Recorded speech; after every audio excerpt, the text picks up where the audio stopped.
বাবার আদরের মেয়ে, যে মেয়েটি আজ আপনার স্ত্রী, তাকে তার বাবা কত যত্নে কত আদরে বড় করেছেন। তাকে আপনি কখনো অনুভব করেন? কিন্তু যেদিন আপনি নিজেই একটি মেয়ের বাবা হবেন, সেদিন বুঝবেন মেয়েরা কতটা মায়া আর ভালোবাসার মধ্যে বড় হয়।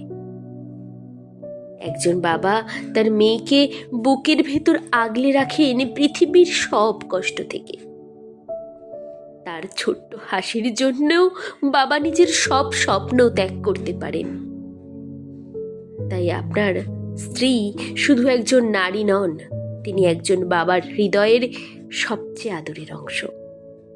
তাকে ভালো রাখলে কোথাও না কোথাও একজন বাবার দোয়াও আপনার জীবনে বরকত হয়ে নেমে আসবে।